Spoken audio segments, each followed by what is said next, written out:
The rescue the asteroid field around Kepler 442 was supposed to be empty. Commander Sarah Chun had led her mining crew to this remote system precisely because the survey showed no signs of civilization, no territorial claims, and most importantly, no pirates. The UE Spectre had been extracting rare minerals for 3 months without incident.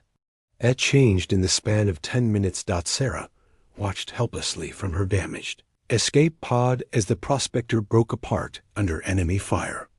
The raiders had appeared from nowhere, their ships emerging from behind the larger asteroids, where they must have been waiting for weeks. They demanded the ship's cargo of platinum and helium-3.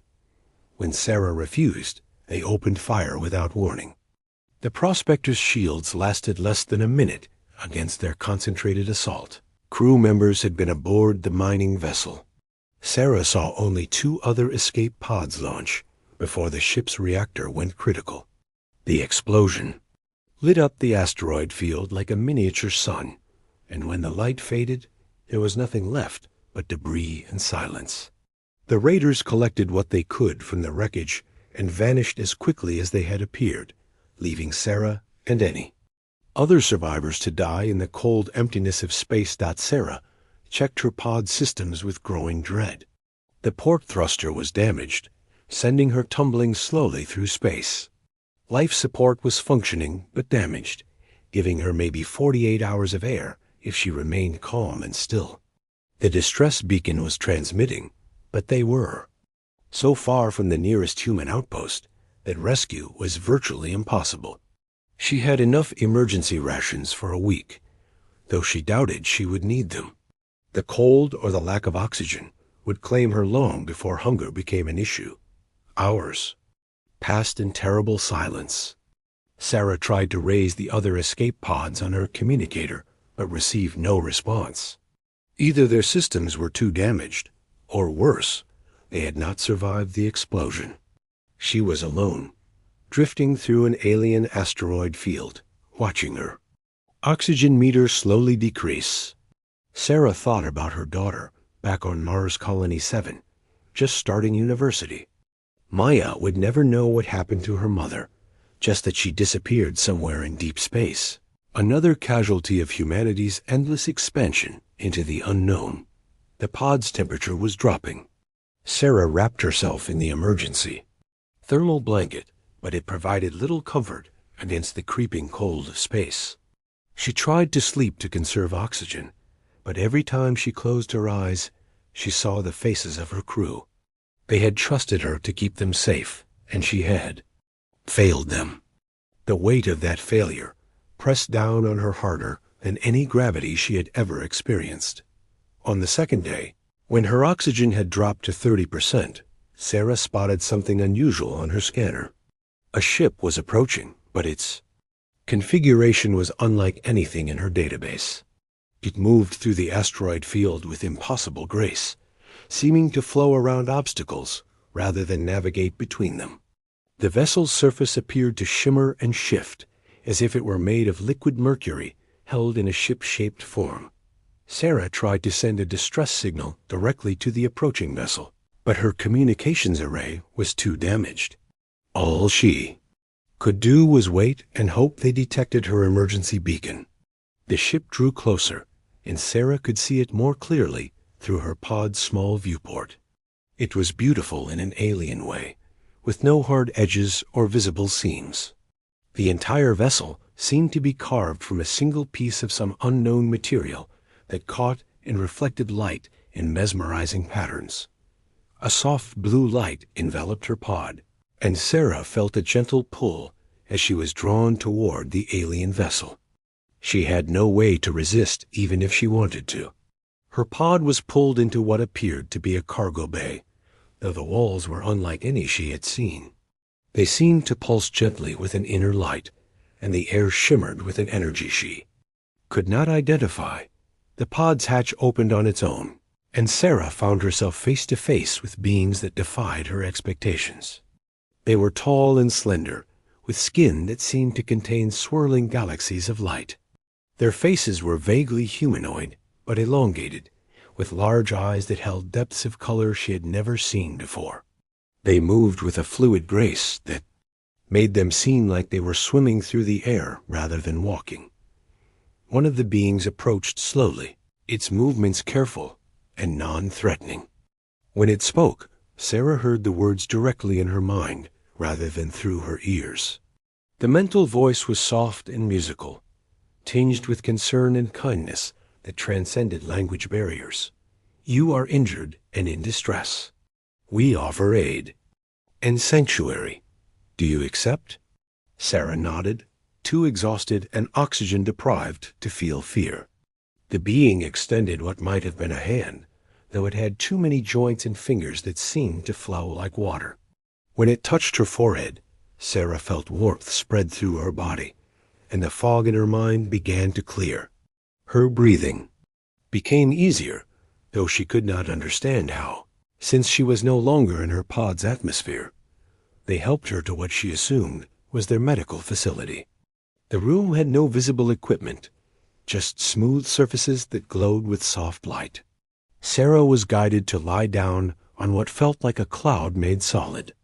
The beings moved around her, their hands never quite touching her, but somehow examining and treating her injuries.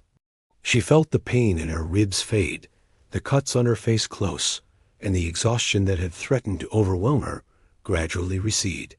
I am called Luminara in your language, the first being communicated to her mind. We are the Etherians.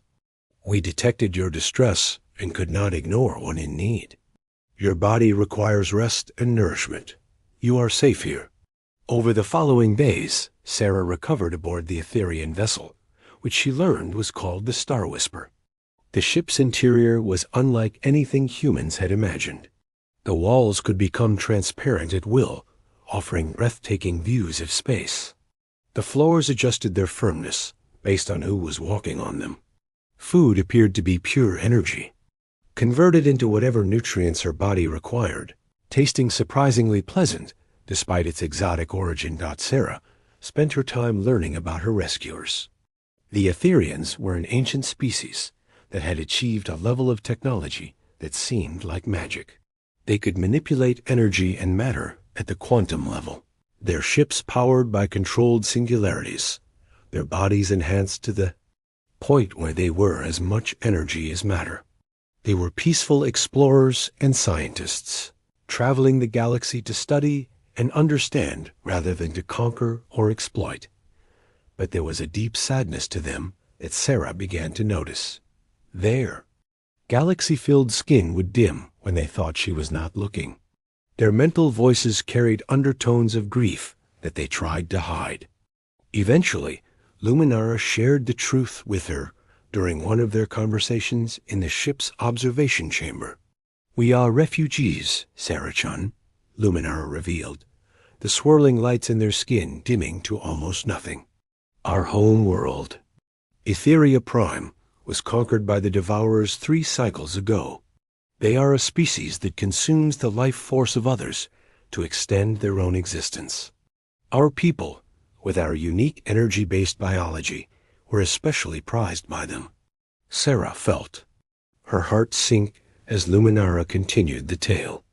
The Devourers had arrived at Etheria Prime with a fleet of biomechanical ships, each one a living weapon capable of draining the energy from entire cities. The Etherians, despite their advanced technology, were not warriors. They had no weapons capable of stopping the Devourers' assault.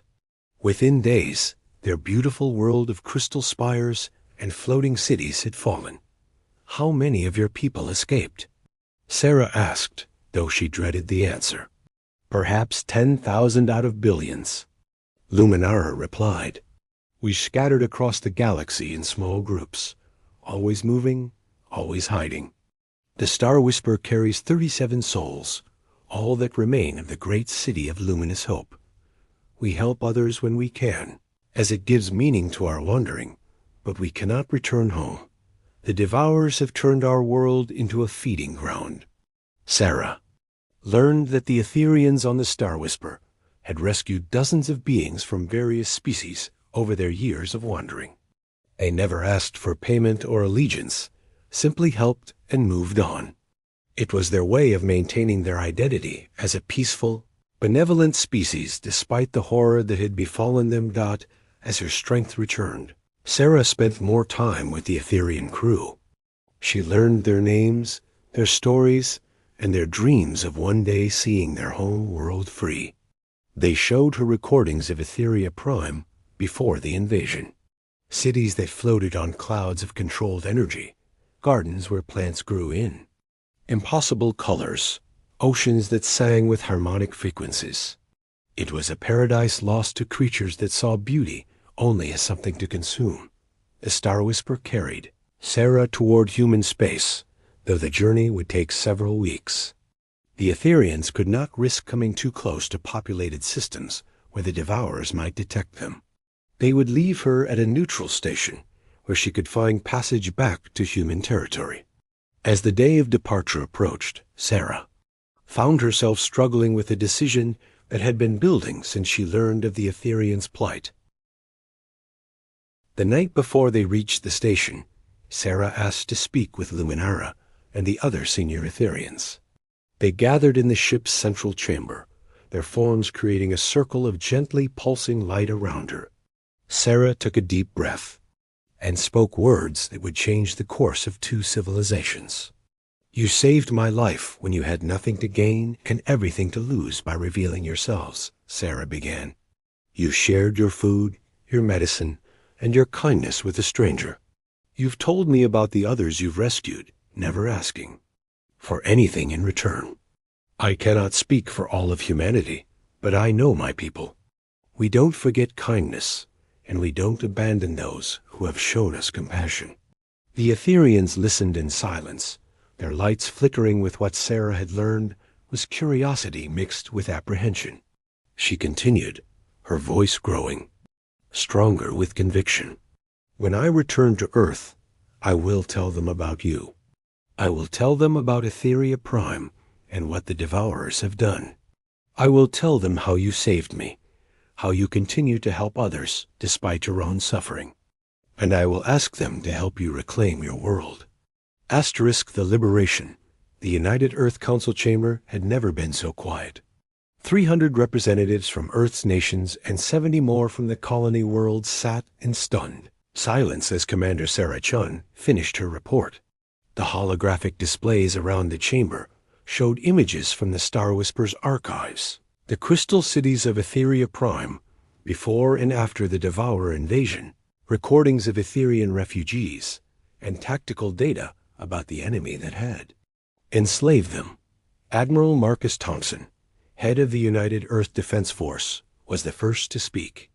His voice carried the weight of 40 years of military service and countless battles against pirates and raiders. But this was different, and everyone in the chamber knew it. "Commander Chun, you're asking us to commit our forces to liberate an alien world from an enemy we've never encountered, to save a species most of humanity doesn't even know exists. The logistics alone would be staggering." Sarah stood straighter, her eyes meeting the Admiral's without flinching. "With respect, Admiral, the Etherians didn't calculate logistics when they saved me. They didn't weigh the risks of revealing themselves to help a dying human. They simply saw someone in need and acted. That's the question before us today.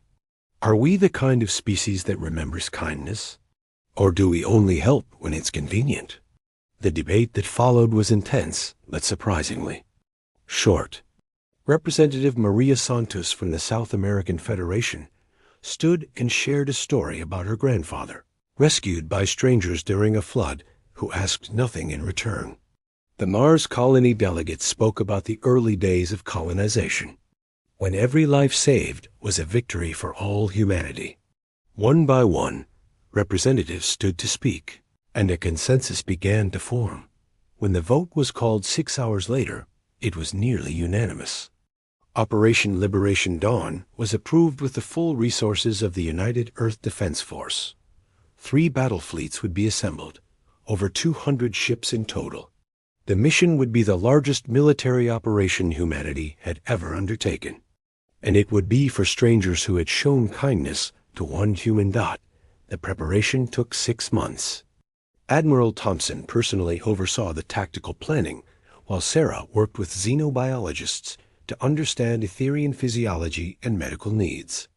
Engineers studied the limited technical data about devourer ships, developing new weapons specifically, designed to counter their energy-draining capabilities. The entire operation was kept classified to prevent panic and to maintain the element of surprise. Sarah served as liaison with the Etherian refugees who had gathered in secret at the edge of human space. When she told Luminara about humanity's decision, the Etherian's entire form blazed with light so bright Sarah had to shield her eyes. It was, she learned, the Etherian equivalent of tears of joy. The Etherians provided crucial intelligence about their occupied world. They revealed that the Devourers had enslaved approximately 300 million of their people, keeping them in energy farms where their life force was slowly drained to feed the Devourer population. The thought of such suffering strengthened humanity's resolve. Captain James Rodriguez commanded the lead assault carrier use Vengeance. He had volunteered immediately upon hearing Sarah's report, stating simply that any species that would save a stranger deserved the same in return. His crew of 3,000 felt the same way. They painted Etherian symbols of hope on their fighters, learned basic Etherian phrases, and prepared for a battle unlike any they had trained for. The human fleet emerged from hyperspace at the edge of the Etherian system in perfect formation. The Devourer forces, caught completely off guard, scrambled to respond. They had never expected retaliation, especially from a species they had never directly wronged. Their biomechanical ships, grotesque fusions of metal and flesh, moved to intercept the human fleet. Admiral Thompson's strategy was simple but effective. While the main fleet engaged the Devourer ships in space, specialized assault teams would strike at the energy farms on the planet's surface. The new weapons, dubbed Liberator cannons, proved devastatingly effective against the Devourer vessels. The energy-based projectiles disrupted the biomechanical integration, causing the ships to literally tear themselves apart. The space battle was fierce but brief. The Devourers had grown complacent after years of feeding on a helpless population. They were not prepared for humanity's combination of tactical precision and righteous fury. Within 4 hours, the orbital defenses were shattered, and dropships began their descent to Etheria Prime. Sarah insisted on being with the first wave of ground forces. Wearing modified combat armor that could withstand the Devourer's energy-draining attacks, she landed near the largest energy farm. The sight that greeted her was horrifying. Thousands of Etherians were held in crystalline containers, their natural light dim and flickering as machines slowly siphoned their life force. Many were children who had never known freedom. The ground assault was more challenging than the space battle. The Devourers had integrated themselves into the planet's infrastructure, using enslaved Etherians as living shields. Captain Rodriguez's Marines had to be precise, using handheld versions of the Liberator weapons to free prisoners without causing collateral damage. Sarah worked with Etherian refugees who had volunteered to return, using their abilities to disable the energy farms from within.